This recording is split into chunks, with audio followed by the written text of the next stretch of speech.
Ya, boleh jadi orang bisa beradab, disiplin, nggak ada korupsi, ya nggak ada pencurian, tertib semuanya, tapi zina marak, ya mabuk-mabukan iya gitu. Coba lihat, kita bandingkan ya, misal di barat bisa bikin peradaban, tapi nggak bisa buat perakhlakan. Ya, coba silakan, lain waktu Anda lihat atau berkunjung, ya kalau Allah berikan jalan kepada kita, silakan cek, yang zina banyak, pakaian terbuka banyak, yang mabuk-mabukan banyak, tapi dalam saat yang bersamaan bisa disiplin, kejujuran juga tinggi dan sebagainya. Itu kejujuran bisa dilatih lewat pengetahuan, belajar. Bukankah dari kecil kita dilatih masuk sekolah jujur, disiplin, jangan ganggu tetangga, ya kan? Kalau nyetel volumenya jangan kencang-kencang, itu adab. Tapi akhlak lebih tinggi nilainya. Awalnya kalau di zaman jahiliyah, adab itu diartikan kepada hal yang terkait dengan material, khususnya makanan, ya makanan. Makanya jamuan makan itu dulu disebut dengan ma'dubah namanya, dari kata adab, ma'dubah. Ya. Wa nahnu fil mashtati dad'us sufala la tarafina adiba, ya kata para pujangga pada waktu itu. Jadi kalau jamuan makan disebut dengan ma'dubah, kan? Kemudian orangnya disebut dengan adib, ya. Adib atau begini, bisa jadi juga begini, adiba. Ya. Kan? Pak Adib, bapak yang suka ngajak makan. Ada namanya Adib, suka neraktir tuh ya. Ini ya. Ini. Nah, turunannya disebut dengan adab namanya. Jadi kalau adab waktu itu lebih identik dengan makanan. Ya, ada jamuan, ada makan, dia kan kalau sekarang traktir dan sebagainya, itu ke sini. Jadi arahnya lebih kepada gizinya, lebih kepada materi, gitu kan? Materi yang sifatnya fisikal. Nah, di masa Islam ini beralih. Ya, dari yang tadinya hanya jamuan fisik yang sifatnya fisikal, ini nanti berubah kedua sisi. Satu, menjadi jamuan intelektual untuk memenuhi kebutuhan akal, dan spiritual untuk memenuhi kebutuhan rohani. Nah, jadi lengkap akhirnya di sini. Nah, saya mau brainstorming dulu ya, dan pecah bagaimana anatomi sisi manusia. Ya, anatomi manusia itu dalam Al-Quran seperti apa? Kalau di medis itu kan hanya anatomi fisik saja ya, dari tubuh bagian atas sampai dengan bagian bawah. Nah, di Quran disebut manusia itu, manusia kalau dia punya 3 unsur. Nah, ini anatomi manusia dalam Al-Quran. Nanti ada buku saya namanya Ma'rifatul Insan, ya, Ma'rifatul Insan, bimbingan menuju manusia paripurna. Di situ saya uraikan juga.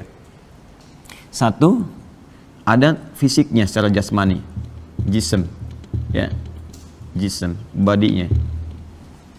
Yang kedua, ada akalnya, akal, kita tulis pakai Latin. Nah, penyambungnya, ini unsur intelektualnya di sini. Kemudian yang ketiga, ini yang paling utama, ada rohnya. Ini unsur kehidupan sekaligus nilai spiritualnya di sini. Jika ini spiritual, ini intelektual, yang ini fisikal. Disebut manusia, ini harus memenuhi 3 unsur ini. Hilang satu, maka hilang si kemanusiaannya. Dalam arti sisi manusia yang hidup. Ya, kita beri contoh misalnya, rohnya nggak ada, akal dan fisik ada, maka ini meninggal. Mayit namanya, kan? Mayitun. Beda antara mayit dengan mayit, itu beda. Kalau mayit akan meninggal. Ya, innaka mayyitun wa innahum mayyitun. Ya, engkau pun akan wafat, mereka pun akan wafat, sama-sama semua kita akan meninggal. Ya, tapi kalau hilang tasdidnya, ini sedikit pengayaan. Jadi ada mayyit, ini ya, supaya kita paham betul. Mayyitun, kan? Ada mayitun. Nah, tasdidnya hilang. Mayitun. Nah, ini. Kalau yang ini, ya, ini CM, calon meninggal. Ya, akan meninggal. Itu nanti di Quran surat 39 ayat 30 itu, innaka mayyitun wa innahum mayyitun. Kan? Innaka mayyitun wa innahum mayyitun. Ya, kamu akan wafat dan semua juga akan wafat. Tidak ada yang abadi hidup di dunia ini. Maka disadarkan kita untuk mencari bekal pulang. Nah, ketika kemudian kita meninggal, tersisa C-nya hilang, tinggal M-nya meninggal, maka tasdidnya hilang. Berubah jadi sukun begini. Ya, mayyitun ini meninggal. Siapa yang membawa tasdid ini? Ini gambaran dari nafas kita lah. Ya, nyawa kita dicabut, gitu kan? Namanya maut. Nah, maut namanya. Makanya setiap yang berjiwa, ya, yang berjiwa, ini jiwanya di sini, dari kata mayit ini digambarkan jiwanya di sini, pasti akan kedatangan maut. Nah, jiwa sumber kehidupan kita nafas namanya. Nafas, ya. Jadi kalau roh sudah masuk ke dalam tubuh, itu jadi nafas namanya. Makanya diserap ke dalam bahasa Indonesia bisa bernafas. Ini agak dalam kajiannya, ya. Nanti datang maut kalau sesuai ajal tiba, ya. Ajalnya tiba, akhir hidup kita datang maut. Maut di Quran surah ketiga, turunkan ayat 185. Ya, kullu nafsin, nafas kullu nafsin dha'iqatul maut, ya kan? Yang bawa maut siapa? Detil Quran. Silahkan cari di kitab manapun. Nggak akan pernah menemukan uraian sedetil ini. Mustahil bisa merumuskan ini kecuali yang menciptakan. Maka ini bukti nyata Al-Quran firman Allah, ya, dan kebenaran Islam. Yang bawa maut namanya malakul maut, malaikat khusus pembawa maut. Malakul maut adanya di Quran surah 32 ayat 11, paling kanan sebelah bawah di mushaf. Qul yatawaffakum malakul mautil ladzi wukkila bikum. Ya, katakanlah setiap orang akan wafat. Jadi kalau maut sudah tiba, maka tibalah wafat. Apa yang kita kenal dengan kematian itu? Siapa yang bawa kematian maut ini? Ini namanya malakul maut ini. Sampai ke caranya ada. Kalau mau kita bedah, ya, ke materi tentang kematian misalnya, fikih kematian itu sampai caranya. Dari yang paling tenang, ya ayat Tuhan nafsul mutmainnah, napasnya kan, sampai yang dipukulin malaikat ada. Sampai yang susah, sampai yang kemudian meracau, itu ada semua. Dan itu terjadi kalau Allah sampaikan pasti kejadian. Ya, ada gitu ayatnya. Nah, ini gambaran konsepnya seperti ini. Jadi kalau ini nggak ada rohnya, berarti terjadi kematian.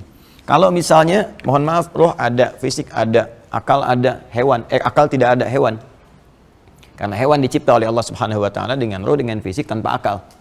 Ya, makanya jangan mengajak hewan untuk berpikir kejauhan. Ya, dasar kamu, dia ada ayam, udah kita pel lantainya, ayam datang buang kotoran, dimarahin. Dasar nggak punya pikiran, emang. Jadi kalau marahin hewan nggak ada kerjaan, karena hewan hidupnya dengan nafsu. Jadi nafsu itu cenderung salah, selalu salah, nggak pernah benar gitu.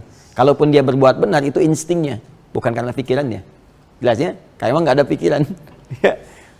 Nah, kalau misalnya cuman ini saja, roh, akal, nggak ada fisik, gentayangan. Karena ini nggak mungkin gitu kan. Jadi semua manusia harus punya tiga ini, 1, 2, 3.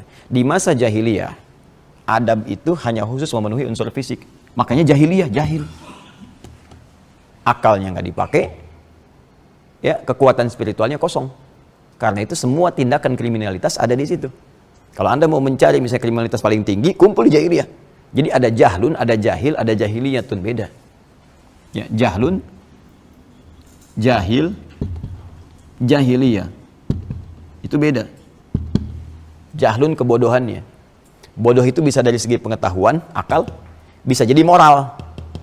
Memang mungkin ada yang pintar, tapi kepintaran dipakai untuk menipu.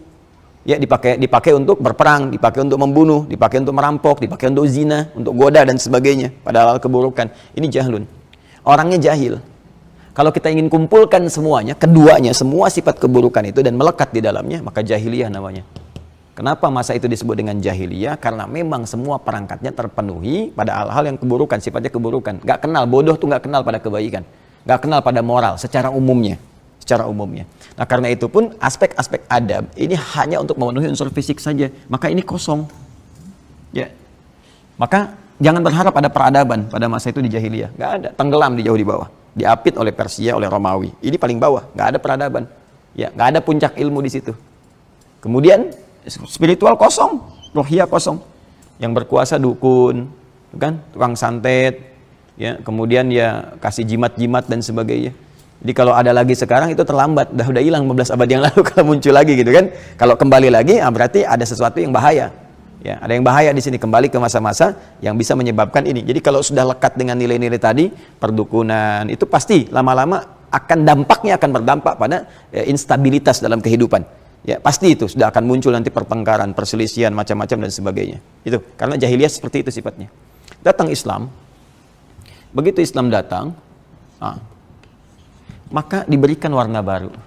Adab ini tidak hanya diarahkan pada aspek materi fisik, tapi mengalami perluasan makna dan diberikan sibghah, pengaruh-pengaruh kebaikan di dalamnya. Maka adab konsepsinya berubah. Gizinya yang tadinya hanya ke fisik, maka sekarang diarahkan ke aspek intelektual untuk memenuhi kebutuhan akal. Nah, karena itu di masa-masa awal Islam, itu keilmuan semua disebut adab. Jadi kalau kita belajar tentang ilmu, nahwu, sharaf, balaghah, itu adab semua namanya.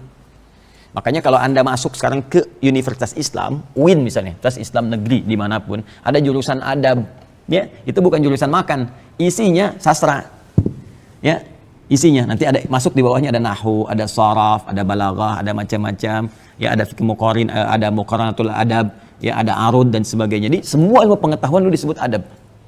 Kalau kita masuk ke ilmu nahwu belajar, itu dulu disebutnya adab. Saya mau belajar adab, belajar nahwu. Saya mau belajar misalnya sampai ke keislaman pun itu adab disebutnya, turunannya. Nah, nanti lebih jauh lagi kan ilmu itu, ya, manfaat dari ilmu kan tatanan praktikal.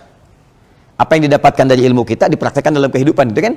Nah, praktek itu kan jadi sikap, dari sifat jadi sikap kan? Sikap. Nah, sikap itu nggak mungkin muncul kecuali tembus dari akal ini ke roh. Jadi bimbingan spiritual dari roh kita digerakkan menjadi gelombang ke bagian tubuh kita untuk beraktivitas. Maka dari sinilah kemudian Islam memberikan warna lagi. Setelah adab ini menjadi pengetahuan, pengetahuan itu harus berdampak kepada praktikal kehidupan, harus berdampak efeknya kepada sikap. Maka berubahlah kemudian, meluas kembali aspek adab yang tadinya kemudian ditambahkan intelektual menjadi ke aspek spiritual. Dari sini muncul kemudian menjadi norma, jadi karakter, jadi tampilan-tampilan kemuliaan yang bisa dipelajari. Awas, ingat, karena dasarnya dari ilmu. Kenapa saya katakan yang bisa dipelajari? Sebuah norma, nilai kebaikan, nilai kemuliaan, karakter kemuliaan dari sesuatu yang bisa dipelajari dari ilmu, dari intelektual, itu dinamakan dengan adab.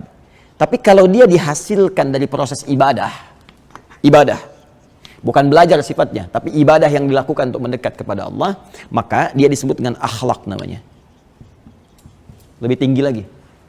Ya, jadi ada akhlak, ada adab, itu berbeda. Adab nilai kemuliaan, karakter kebaikan yang dihasilkan dari proses pembelajaran. Jadi orang yang belajar dari tatanan pengetahuan bisa punya adab dan bisa membangun peradaban. Ya, makanya orang-orang barat bisa beradab. Ya, di Amerika bisa beradab, Jepang bisa beradab. Karena kenapa? Kalau mereka mau belajar. Ketika turunan pengetahuannya dipelajari dan melahirkan karakter, disiplin, jujur. Ya, di Jepang banyak disiplin luar biasa. Yang jujur di luar banyak, gitu kan? Jadi jangan dibayangkan adab hanya monopoli di Islam. Saya tidak. Nilainya ada di Islam, tuntunannya ada di Islam. Tapi kalau orang Islam yang nggak mau belajar, yang pakai orang lain, jangan salahkan orang lain. Kita koreksi diri. Tapi akhlak ini hanya ada dalam ibadah. Ya, akhlak itu hanya ada dalam ibadah. Dan itu fitrah manusia, sudah jadi bawaan dari penciptaan akhlak itu. Jadi tertanam di dalam jiwa kita menjadi fitrah. Nanti saya jelaskan pas khutbah Id ada 2 jenis fitrah. Ya, salah satunya adalah cenderung kepada nilai kebaikan. Dengan dorongan jiwa takwa itu. Jadi manusia itu punya sifat gharizah al-mail lil khair, cenderung pada kebaikan. Karena itu siapapun dia, ya, pada awal masa dia beraktivitas itu, dia akan menolak segala unsur keburukan dan cenderung baik. Ya, silakan kalau diajak misalnya untuk mencuri pasti menolak hatinya. Ya, lisan kita diajak berdusta, hatinya menolak. Bahkan pencuri pun nggak mau dicuri. Kan pernah dengar kisah perampok punya dua orang anak buah? Ya, terus diminta untuk mencuri, begitu setoran, yang satu kurang nyetornya, kamu nyuri setoran dia, padahal mereka tuh baru mencuri, ya, kebayang ya? Nah, jadi ada bagian-bagian tertentu teman-teman sekalian itu menjadi bagian fitrah manusia. Nah, saya turunkan dari segi filologinya. Ya, ini akhlak nih begini tulisannya. Jamaknya disebut dengan khuluq, khuluqun. Nah. Di Quran surah Al-Qalam, ya, ayat yang keempat, wa innaka la'ala khuluqin azim. Sungguh Nabi itu memiliki budi pekerti yang sangat luhur, yang dihasilkan dari proses ibadahnya. Jadi kalau orang ibadah itu pasti melahirkan budi pekerti, nilai luhur, ya, moral yang sangat luar biasa. Khuluq. Nah, pemberi akhlak itu disebut khaliq namanya. Coba lihat garisnya ya. Ini khaliq. Allah menyebut dirinya dengan khaliq. Quran surah ke-15. Ini agak tinggi sedikit ya. Ayat 28. Wa idh qala rabbuka lil malaikati inni khaliq. Ketika Allah menginfokan kepada para malaikat, Nabi Muhammad SAW menginfokan kepada malaikat, kata Allah, "Hei, aku akan mencipta makhluk baru. Akulah khaliq." Ya. Yang dicipta disebut makhluk namanya. Yang diciptakannya disebut makhluk. Nah, ini dia. Coba perhatikan bagaimana derivasi katanya, dari derivasi katanya ya. Khaliq, makhluk. Proses penciptaannya disebut khalaq. Iqra bismi rabbikal ladzi khalaq. Ar-Rahman 'allamal Qur'an, khalaqal insan. Jadi Allah khaliq, mencipta, khalaq, yang diciptakan makhluk, kita ini insan, makhluk, khalaqal insan, 'allamahul bayan, kita. Nah, karakteristik makhluk yang dicipta itu yang disebut akhlak namanya. Zamannya khuluq. Nah, ini. Jadi bawaan makhluknya, bagaimana dia mesti bersikap, karakternya, sikapnya, ya, nilainya, itu akhlak namanya. Untuk mendapatkan akhlak ini, maka dia hanya bisa diperoleh, dimunculkan. Potensinya ada dalam jiwa kita. Semua potensi baik itu ada. Makanya menolak yang jelek-jelek, menolak untuk berdusta, mengingkari yang buruk, kan? Nah, ini harus dimunculkan jadi sikap. Untuk memunculkan itu menjadi sikap, maka perlu ada proses, ada wasilah namanya ibadah. Maka diperintahkanlah kita oleh Allah untuk beribadah. Turun Quran surah ke-51 ayat 56. Perhatikan kalimatnya. Wa ma khalaqtu. Tuh. Khalaqnya muncul. Wa ma khalaqtu, tuhnya kembali ke Allah. Wa ma khalaqtul jinna wal insa illa liya'budun. Tidaklah aku ciptakan, kata Allah, jin dan manusia itu ciptakan, ini prosesnya, kecuali mereka supaya menjadikan seluruh aktivitasnya untuk beribadah kepada Allah. Apa tujuan tertinggi ibadah itu? Akhlak. Ini akhlak. Ya. Makanya kita diminta sholat, kan? Bagian dari ibadah, kan? Ibadah pertama itu sholat. Quran surah 20 ayat 14. Innani anallahu, saya adalah Allah. La ilaha illa ana, enggak ada Tuhan selain saya. Fa'budni, ibadahlah kepada saya, sembah saya. Bagaimana caranya? Wa aqimis sholat, tunaikan sholat sebagai ibadah kepada Allah. Sekarang apa hasil dari sholat itu? Goalnya apa? Kan turun Quran surah 29 ayat 45. Innas sholata tanha anil fahsya'i wal munkar. Tanha anil fahsya'i wal munkar itu akhlak. Mencegah perbuatan keji dan mungkar. Keji itu keburukan yang muncul dari syahwat. Maaf ya, pornografi, porno aksi, zina, kan? Ya, kata-kata kotor, jorok, itu fahsya. Ya, boleh jadi orang bisa beradab, disiplin, nggak ada korupsi, ya, nggak ada pencurian, tertib semuanya, tapi zina, marak, ya, mabuk-mabukan, iya gitu. Ah, coba lihat, kita bandingkan ya, misal di Barat bisa bikin peradaban, tapi nggak bisa buat perakhlakan. Ya, coba silakan, lain waktu Anda lihat atau berkunjung, ya kalau Allah berikan jalan kepada kita, silakan cek, yang zina banyak, pakaian terbuka banyak, yang mabuk-mabukan banyak, tapi dalam saat yang bersamaan bisa disiplin, kejujuran juga tinggi dan sebagainya. Ah, itu kejujuran bisa dilatih lewat pengetahuan, belajar. Bukankah dari kecil kita dilatih masuk sekolah jujur, disiplin, jangan ganggu tetangga, ya? Kalau nyetel volumenya jangan kencang-kencang, itu adab. Tapi akhlak lebih tinggi nilainya.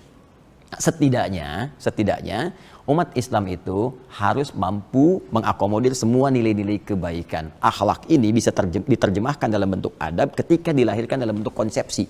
Diwujudkan bentuk konsepsi, ada pelajaran, dipelajari, maka jadilah bersamaan bersanding, berakhlak dan beradab.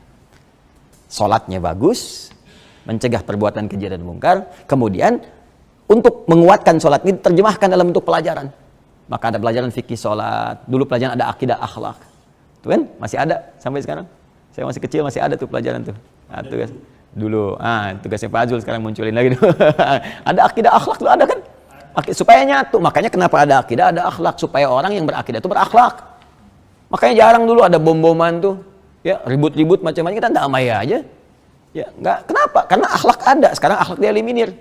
Pendidikan berkarakter, semakin diberi karakter, semakin tidak berkarakter. Macam-macam apa lagi lah. Kita udah punya dari dulu, konsepsinya itu bagus itu. Makanya saya ingin kembalikan lagi, dari sini kadang muatan akhlak diturunkan untuk dipelajari. Ketika dipelajari menjadi beradab. Ya.